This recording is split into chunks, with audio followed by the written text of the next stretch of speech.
በስመ አብ ወወልድ ወመንፈስ ቅዱስ አሃዱ አምላክ አሜን። በእንቅልፍ ልባችሁ የምታዩት ነገር የነፍሳችሁ መዳኛ አልያም የጥፋታችሁ መጀመሪያ እንደሆነ ለይታችሁ ታውቃላችሁ? በሕልማችሁ ያያችሁት ያ አስደንጋጭ ራእይስ ከእግዚአብሔር የተላከ መልእክት ወይስ ሰይጣን የዘረጋላችሁ የጥፋት ወጥመድ? ብዙዎች በሕልም ተመርተው ከበረከት ሲጎድሉ፣ ጥቂቶች ደግሞ በሕልም ተገስጸው ለንስሐ ሲበቁ አይተናል። ለመሆኑ ሕልማችሁን ለማን ነው የምትነግሩት? በሕልም መመራት ወይስ ሕልምን መመርመር?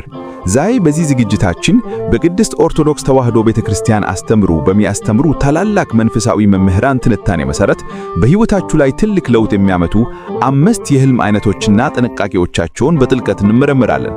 እስከ መጨረሻው አብራችሁን ቆዩ። ምክንያቱም የዛሬው መልእክት ምናልባትም ለዓመታት ግራ ሲያጋባችሁ የኖረውን ምስጢር የሚፈታ ሊሆን ይችላል። ይህ ቪዲዮ ለብዙዎች መዳን ምክንያት እንዲሆን ላይክ በማድረግ እንድትጀምሩት በአምላካዊ ፍቅር እንጋብዛለን። ከሁሉ አስቀድሞ ሕልም ምንድን ነው? የሰው ልጅ ሕይወት በሁለት ዓለማት የተከፈለ ነው። በንቁ ሕሊና የምንኖረውና በእንቅልፍ ሰዓት ነፍሳችን የምታደርገው ጉዞ። መጽሐፍ ቅዱስ እግዚአብሔር በአንድ መንገድ በሌላም ይናገራል። ኢዮብ 33 እንደሚለው ሕልም አንዱ መገናኛ መንገድ ሊሆን ይችላል። ነገር ግን ጠላት ሰይጣንም በዚህ በር በኩል ገብቶ በቅድስት ቤተክርስቲያን የሐሰት ብርሃን የሚባለውን ተጠቅሞ ሊያስትን ይችላል። መምህራን ደጋግመው እንደሚመክሩት ሕልም ሁሉ ራእይ አይደለም፣ ራእይ ሁሉ ደግሞ ከእግዚአብሔር አይደለም። በመሆኑም ሕልማችንን የምንረዳበትን መንፈሳዊ ሚዛን ማወቅ ለነፍሳችን ደህንነት ወሳኝ ነው። አሁን በቀጥታ በሕይወታችን ውስጥ የምናያቸውን 5ቱን ዋና ዋና የሕልም አይነቶችን እንመልከት። አንደኛ፣ ሕልመ መለኮት፣ ከእግዚአብሔር የሚመጣ ሕልም። ይህ ሕልም ከእግዚአብሔር ዘንድ ለሰው ልጅ የሚሰጥ መመሪያ፣ መጽናኛ ወይም የጥንቃቄ መልእክት ነው። ባህሪው ሕልሙ ግልጽ፣ ብሩህ እና ሰላምን የሚሰጥ ነው። ስትነኩ ግራ መጋባት ሳይሆን ውስጣዊ እርካታና ደስታ ይሰማችኋል። በመጽሐፍ ቅዱስ ዮሴፍ በሕልም ተገለጠለት እንደሚባለው እንዲህ ያሉ ሕልሞች ለበጎ ነገር የሚቀሰቅሱ ናቸው።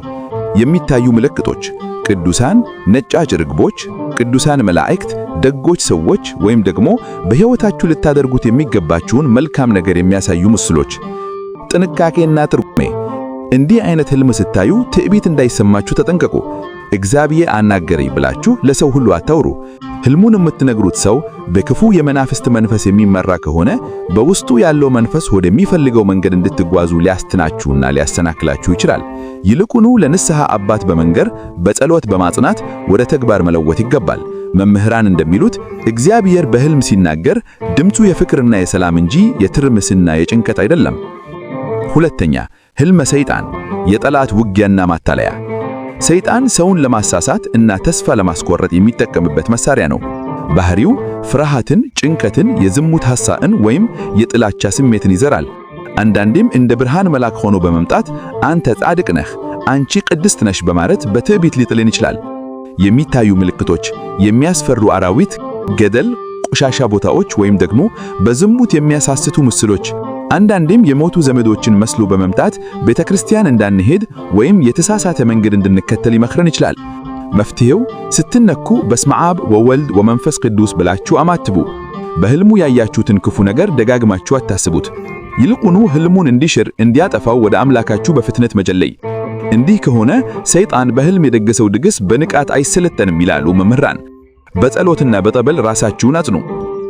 ሶስተኛ፣ ሕልመ ተፈጥሮ፣ የሥጋዊ ፍላጎት ነጸብራቅ።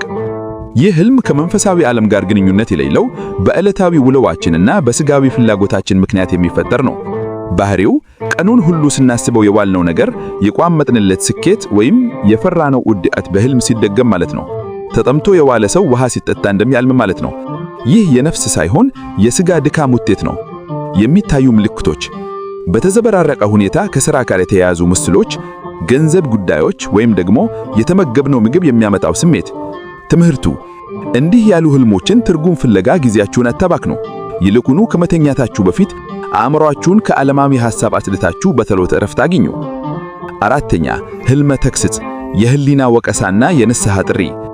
እግዚአብሔር አንድ ሰው በኃጢአት ጎዳና ሲጓዝ ወደ ልቡ ተመልሶ ንስሐ እንዲገባ የሚያሳይበት ሕልም ነው። ባህሪው ሰውን አያስፈራም፣ ነገር ግን ውስጣችን ከባድ የጥፋተኝነት ስሜት ይፈጥራል። መንገድህ ስህተት ነው የሚል ጭንቀት በነፍሳችን ላይ ያሳድራል። የሚታይ ምልክቶች: ጨለማ ውስጥ መሆን፣ ቤተክርስቲያን መግባት አቅቶን ስንታገል ማየት፣ ወይም ደግሞ አንድ ቅዱስ አባት ሲገስጹን ማየት። ጠቃሚነቱ: ይህ ህልም የፈጣሪ ፍቅር መግለጫ ነው። ልጄ ሆይ ተመለስ የሚል ጥሪ ነው። ይህንን ህልም ስታዩ ወዲያውኑ ወደ ንስሐ አባት ሂዱ። የህይወት ጎዳናችሁን መርምሩ። ህሊናችሁ የጮኸ ነውን ትረዱ። አምስተኛ ህልመ ከንቱ፣ ትርጉም የሌለው ትርምስ። ይህ ህልም ምንም አይነት መልእክት የሌለው የተቀላቀሉ ምስሎች የሚታዩበት እና ስንነካ ወዲያውኑ የምንረሳው አይነት ነው። ባህሪው ህልሙ መጀመሪያና መጨረሻ የለውም። ሰዓቱ፣ ቦታውና ሰዎቹ በየደቂቃው ይለዋወጣሉ። ሰይጣን አእምሮአችንን ለማድከም የሚያመጣው የሐሳብ ብክለት ሊሆን ይችላል። እንዲህ አይነት ህልሞችን በፍጹም አትቁጠሯቸው። አባቶቻችን ህልም እንደ ደመና ነው፣ ነፋስ ሲመጣ ይበታተናል ይላሉ። በእንዲህ አይነት ህልም ተርብሾ መዋጥ መንፈሳዊ ጥንካሬን ይነጥቃል። ውድ የክርስቶስ ቤተሰቦች፣ ህልምን ከመተርጎም ይልቅ ህልምን ማሸነፍ ይቅደማል። መምህራን እንደሚመክሩት አንድ አማኝ በህልም ለመታለል የሚከተሉትን ነጥቦች ማስተዋል አለበት። አንደኛ፣ ጸሎት አድርጎ መተኛት። ከመተኛታችሁ በፊት የዘወትር ጸሎትና መዝሙረ ዳዊትን መጸለይ ነፍሳችሁን በብርሃን ያቅራታል። ሰይጣን በጨለማ እንዲገባ በር አትከፍቱለት። ሁለተኛ፣ ምስጢር ጠባቂ መሆን። ያያችሁትን ህልም ሁሉ ለሰዎች አታውሩ። ህልም እንደ ዘር ነው።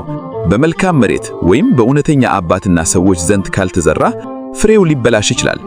ሶስተኛ፣ በትዕምንትን መሆን። እግዚአብሔር በህልም አናገረኝ የሚል ትዕቢት የሰይጣን መግቢያ ነው። ቅዱሳን አባቶች ህልምን እንደ ትልቅ ነገር አይቆጥሩትም ነበር። ይልቁኑ እኔ ኃጢአተኛ ነኝ፣ እንዴት እግዚአብሔር ያናገረኛል በማለት በትዕምንት ይሸቱት ነበር። እኛም ማድረግ ያለብን አካሄዳችንን ከእግዚአብሔር ማድረግና በአምልኮቱ በስግደቱ መጽናት ነው። ያኒ በሚያስፈልገን ሁሉ ነገሮችን ተርጓሚ እስከሚያስፈልገን ድረስ በግልጽ ያሳየናል። አራተኛ፣ መጽሐፍ ቅዱሳዊ ሚዛን። ህልማችሁ ከመጽሐፍ ቅዱስና ከቤተ ክርስቲያን ቀኖና ጋር ባይመሳሰል ምንም ያህል ቅዱስ ቢመስል ውድቅ አድርጉት። እንደ ማጠቃለያ፣ ህልም የነፍስ መስተዋት ሊሆን ይችላል። ነገር ግን ያ መስተዋት ጠራ እንዲሆን የእኛ መንፈሳዊ ህይወት መስተካከል አለበት። በህልማችሁ የምታዩዋቸውን ምስሎች መለካዊ እንዲሆኑ በቀን ውለዋችሁ እግዚአብሔርን አስቡ፣ አምልኩት፣ ስገዱለት። ያኔ ሌሊቱን በሰላም አሳድረው ለብርሃን ቀን የሚያብቃን አምላክ ነፍሳችንንም ከክፉ ህልምና ከሰይጣን ማታለያ ይጠብቅልናል። ይህ ዝግጅት በህይወታችሁ ላይ አዲስ መረዳት እንደፈጠረላችሁ ተስፋ አድርጋለሁ። መንፈሳዊ ህይወት በንቃትና በጸሎት የሚመራ እንጂ በህልም ትርጉሜ ብቻ የሚናወጥ መሆን የለበትም። ይህ ቪዲዮ ለሌሎች ወንድሞችና እህቶች እንዲደርስ ላይክ እና ሼር በማድረግ የአገልግሎት ድርሻችሁን ተወጡ። በቀጣይ በየትኛው መንፈሳዊ ርዕስ ዙሪያ እንድንወያይ ትፈልጋላችሁ? አስተያየታችሁን በኮሜንት ላይ አስፍሩልኝ። ልዑል እግዚአብሔር ሆይ በእንቅልፋችን ሰዓት ነፍሳችንን ከጠላት ክፉ ውርወራ ጠብቅልን። አእምሮአችን በቅዱስ ቃልህና በሕግህ የታጠረ ይሁን ዘንድ እርዳን። በሕልማችን የምታሳየን መለኮታዊ ብርሃን ለንስሐና ለበጎ ሥራ ያነቃቃን ዘንድ ፍቀድ። ወደ በረከት ከፍ የምንልበት ክፉን ደግሞ የምንለይበትን ማስተዋል ስጠን። በሰላም አሳድረህ ለቀኑ ብርሃን እንደምታበቃን ሁሉ ነፍሳችንንም ከኃጢአት ጨለማ አውጥተህ በጽድቅ ብርሃን አብራልን። ምስጋና ይሁን አንድ አምላክ ለሚሆን ለአብ ለወልድ ለመንፈስ ቅዱስ ዛሬም ዘወትርም ለዘላለሙ አሜን።